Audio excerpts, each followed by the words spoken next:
I'm Oral Hershiser, and I am on Blue Review.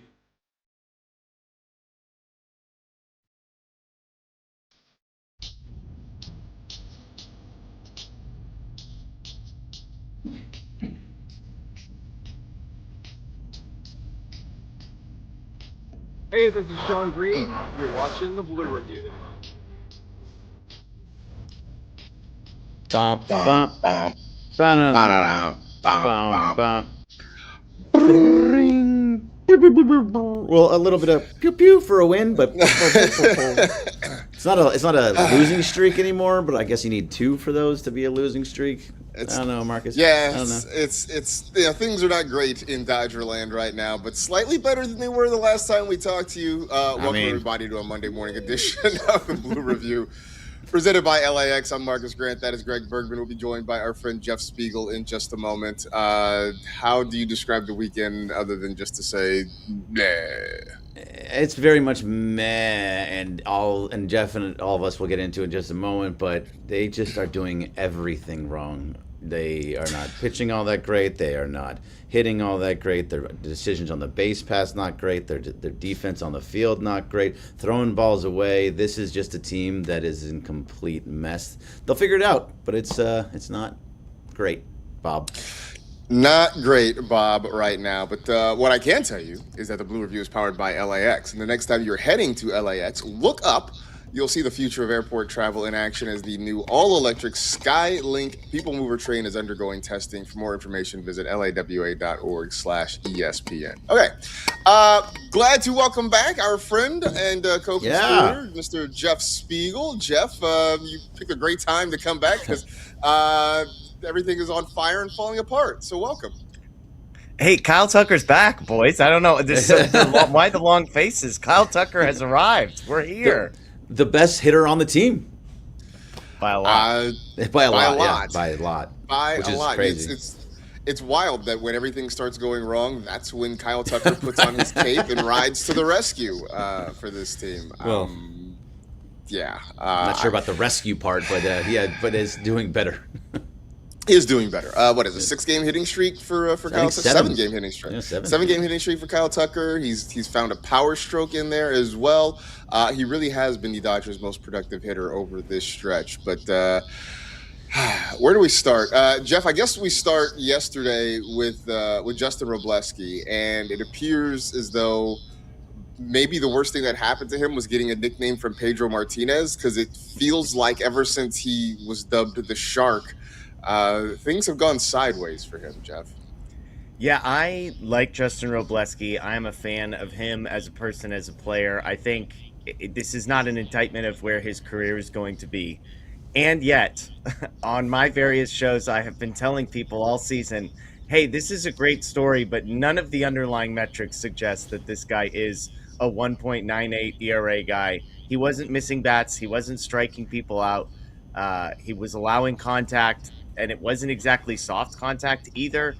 And so it felt like while some of those numbers were improving, the swing and miss, the strikeout stuff was headed in the right direction. There was a large gap between all of his expected numbers and his actual numbers. Now, the last 3 games, I believe he's at 9 home runs allowed. That was like over a 10-inning stretch.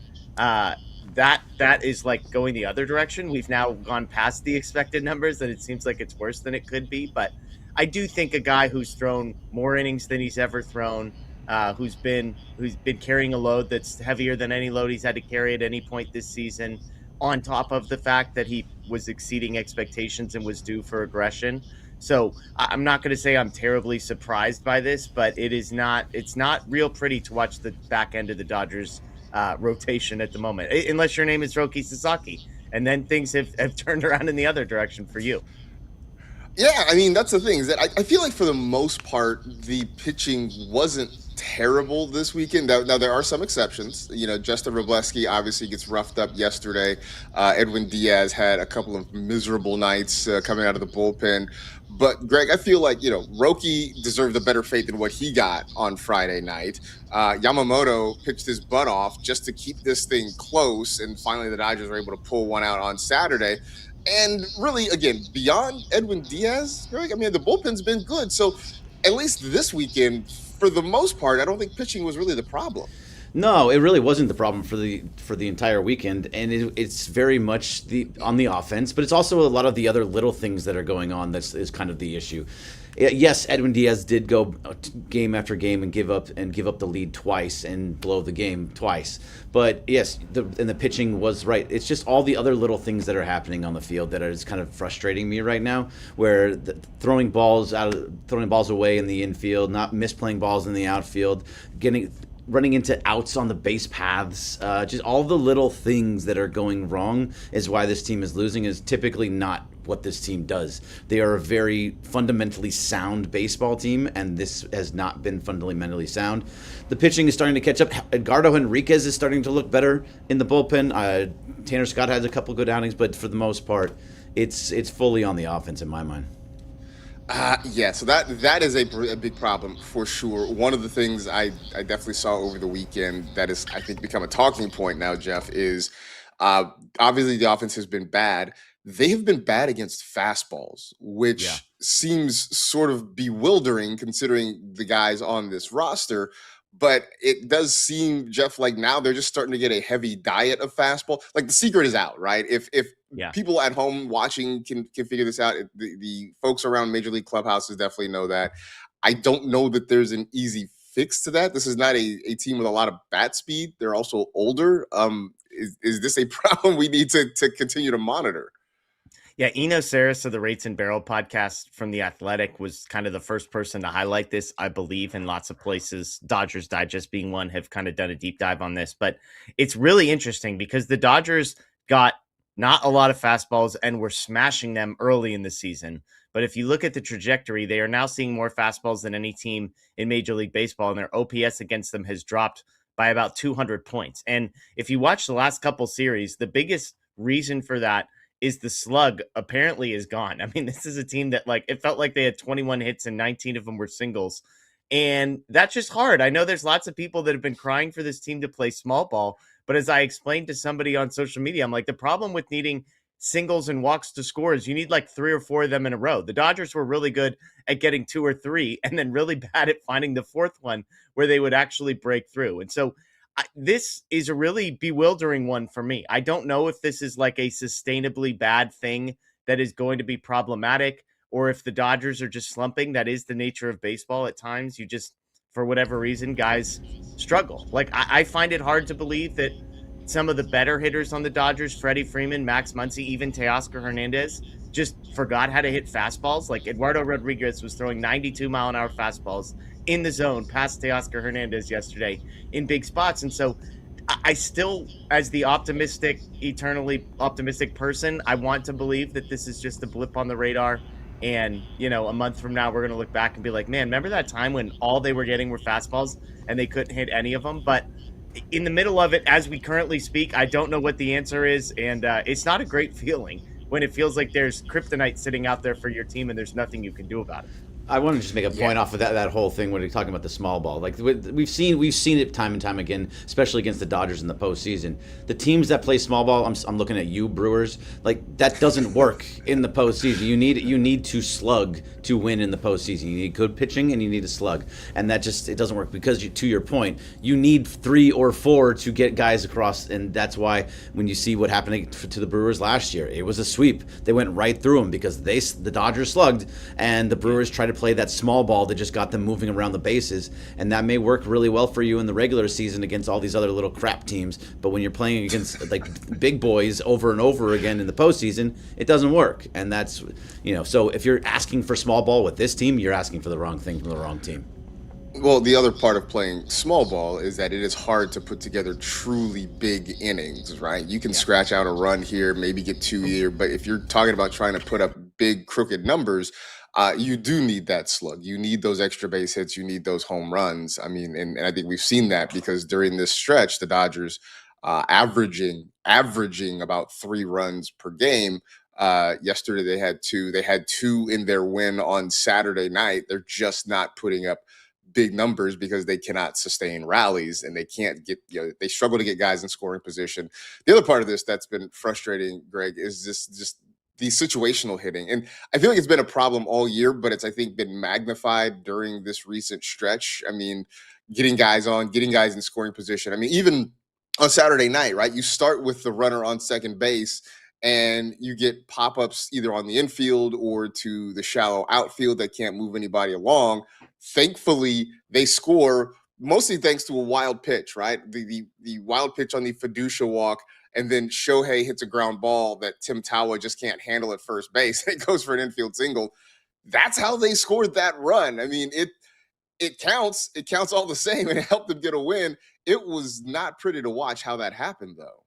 Oh, it wasn't pretty to watch, but I love what Jeff Spiegel did on Twitter yesterday, and actually made everybody believe that it was absolutely true. He said that Freddie Freeman broke a record of most grounding into double plays, and people truly believed it. If you put out a tweet like that, you need to put it either in quotations and say like sarcasm at the end, because people are going to take what you, as someone that talks Dodgers consistently and put out stats, they're going to think that you're telling the truth. It was really funny to me. I mean, I would have believed it. I'll tell you that. Exactly. I knew it was bad when I had like legitimate friends of mine texting me and be like, I can't believe this is true. The tweet was Freddie Freeman just broke a record and hit into his 12th double play in the last 3 days. And it's like all of a sudden people are commenting and retweeting. I'm like, to be clear, no.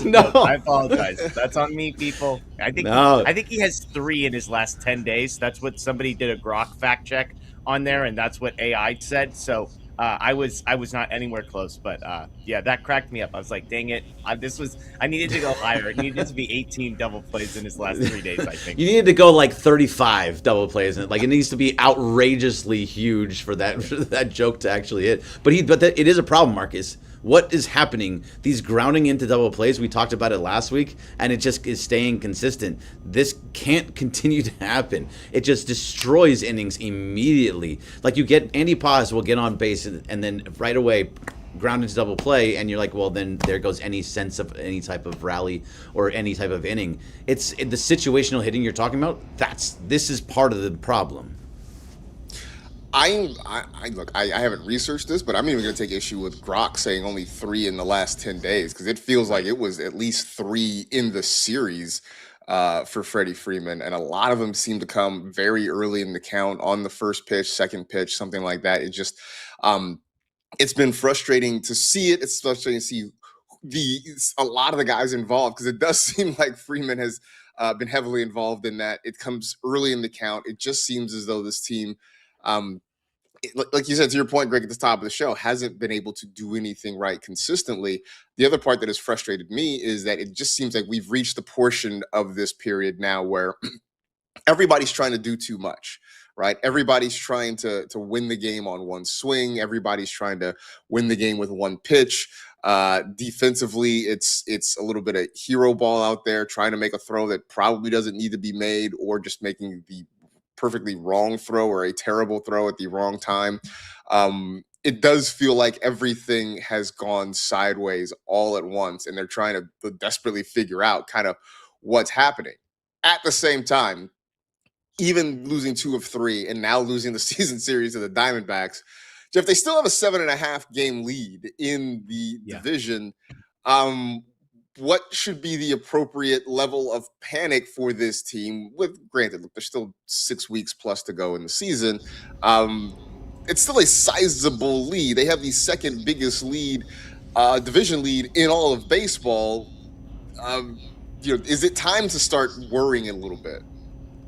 Here's the source of my worry. It's that they're now 3rd in the National League. I want nothing to do with that stupid wild card series at the beginning of the playoffs. And I got into an argument with somebody on my show. Argument's a strong word, but a disagreement with somebody on my show about, hey, they went through the wild card last year, not a big deal. I just want nothing to do with a stupid 3-game series. And I say stupid because baseball is stupid, and the less games you play, the more likely that something dumb is going to happen. So to me, that's the concern. They're now 1 game behind the Braves for second place in the National League. They're 4 games behind the Brewers for best record in the National League. I don't care about the best record, but I do care about getting that second seed at a bare minimum, and that is the concern for me at the moment. Pitching-wise, I would say I'm not concerned, because I keep joking, like all of the guys who stink in the rotation and have been costing them wins, like none of those guys are going to be pitching when these games matter if things go right for us. Skubal on Monday, Snell on Tuesday. Yamamoto's been great. So as you mentioned, the bullpen has been great. Like a lot of those guys, Jack Dreyer, a guy that I think people don't like for some reason. And I keep saying, I'm like, if you look at the numbers, he's been pretty good for the last like month and a half. So I think Dreyer's been great. Evan Phillips looked good. That was a rare bright spot yesterday. Enriquez, as we mentioned. So I think a lot of these pieces are falling together. Offense we talked about is I need to see a pulse out of some of the guys in sort of the non-Freddie Freeman, Kyle Tucker, Shohei Ohtani bucket over the next couple of weeks. But starting pitching, bullpen, not concerned. Wild card series, to me, Greg, that is the concern. I want nothing to do with that series. I'm in the rest versus rust. I'm always going to go towards rest. I agree with whoever you were having a disagreement with that they did do it last year. They can do it. If you're this team specifically, you're going through. If you're trying to win a third World Series in a row, which means you played a ton more games than anybody else.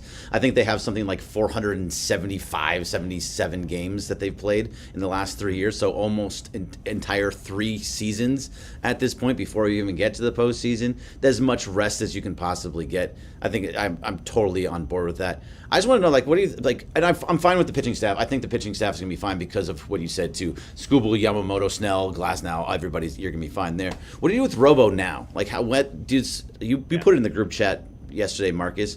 Over under 3 starts. I think should be moved to the bullpen.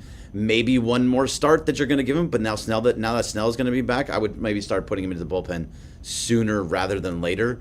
Where do you think, Marcus? I was basically I threw it 3, right? Because okay, we know Snell's going to be back tomorrow. Glasnow is working his way back. I think he either is just about to or just made. I think he just made his second rehab start down in Ontario, so he's getting closer. So I'm sort of gaming this out, right? Where you've got you got Skubal, Yamamoto, Snell, you got Roki, you got Lauer. You're gonna have Glasnow back soon, but kind of just sort of try to game out how much longer until they throw Glasnow back in the rotation. Because I think with the guys you have, Robo is probably the first one to get bumped. And so I'm just guessing, again, this is all sort of based on the timeline and the health of Tyler Glasnow, which is sort of like, trying to count grains of sand. That's why I put it at 3, because I feel like by the time they feel comfortable with Glasnow and his rehab to get him back in the rotation, it may be another 3 turns through. Maybe it's shorter. I don't know, but that was sort of my thought process on that. So I don't know. Yeah, I did see in the chat. Okay. I was just going to say, Glasnow threw 2 2/3 last night. 47 pitches was the number. So to me, it always just ultimately comes down to like who's actually taking his place. Landon Knack is the only starting pitcher on the 40-man roster. I don't think people like that. But there are guys coming back. It's Glasnow who's at 47. To me, that tells me you probably need 2 more rehab starts out of Glasnow before he's ready. Gavin Stone has started making rehab starts. Bobby Miller has started making rehab starts if people want to kick those tires again. So I do think there's hope, but I would add like even Eric Lauer. He gave up like 12 hits in his and 6 earned runs in his last start. So you got to kind of worry, like has the pixie dust worn off of Eric Lauer a little bit as well. So I think he's got, I would guess 2 more starts would be my number, because there just aren't better. Like Landon Knack, I don't think he's probably a push. And so you could make that switch just for the sake of making the switch, but I think 2 more starts and then he gets a break. Yeah, I don't have a problem with him starting. Obviously, it's just to the point of like, it's a loss when he goes out there at this point. He is just giving up loud, hard contact, and it's turning into home runs. And it's not just like a solo variety that Clayton Kershaw was so famous for, just giving up the solo shots. These are 2-3 run home runs. Like he's giving up home runs with runners on base. He's still within the zone, but it's just they're just flat, and he's just getting smacked around.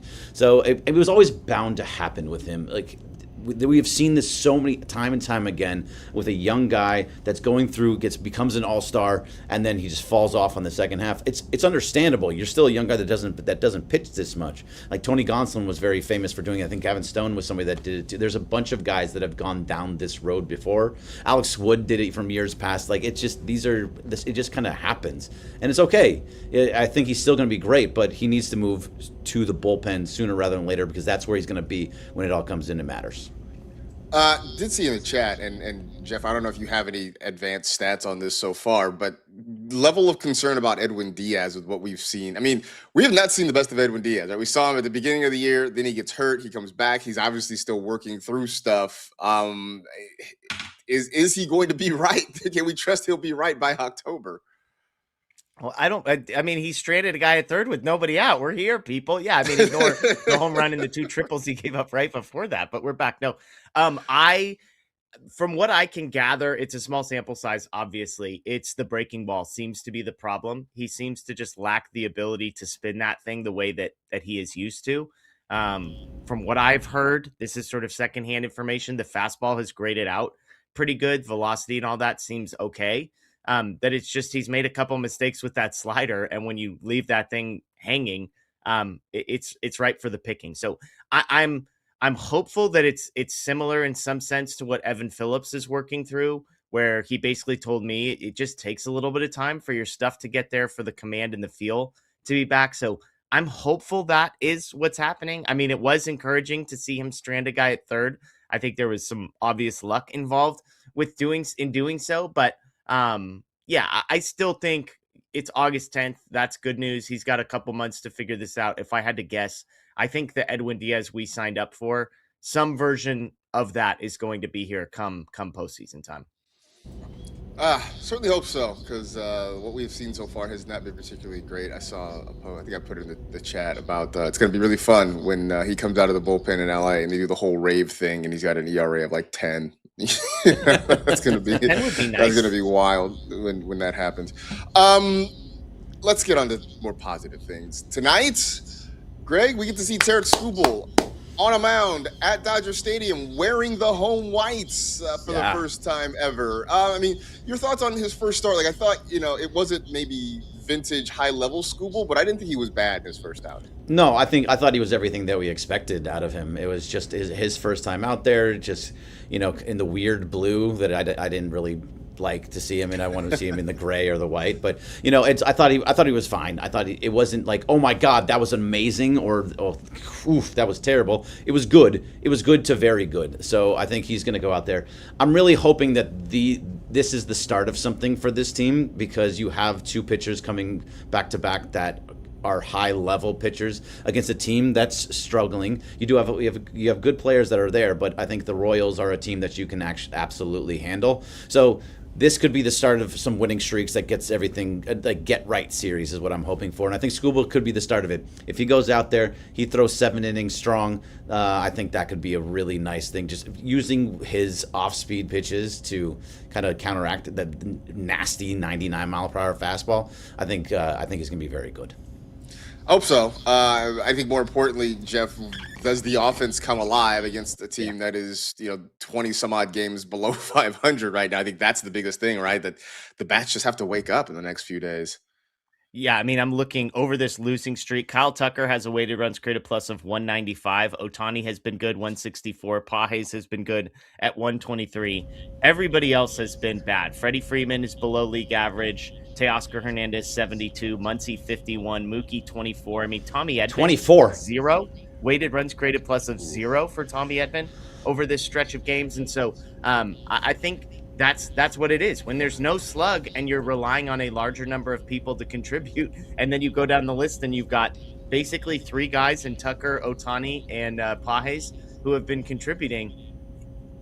Talk about rally killing down at the bottom of that lineup right now. So we'll see. But yeah, it all comes down to the offense, and I'm predicting 2 out of 3 from the Royals. How about that? I love it. But Tommy Edman, real fast, Tommy Edman, he got robbed. Corbin Carroll legitimately stole a home run from him. He had a couple of shots that very well could have landed. He just had like that bad luck to it. And I thought Tommy was actually pretty good, despite the fact that he has that 0 runs created plus weighted nonsense. Yeah, don't forget to weight those runs created plus. Right.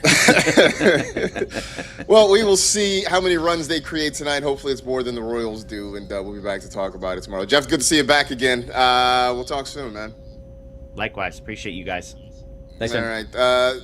Stick around. The Stud on Cap Morning Extravaganza coming up right after us. Thanks to everybody in the chat. Thanks to Carlo for production assistance. But that'll do it for this edition of the Blue Review presented by LAX. For Jeff, for Greg, I am Marcus. We'll see you tomorrow 6:30 to 6:55 here on the ESPN LA YouTube channel. See ya. See ya. Blue Review. Blue Review.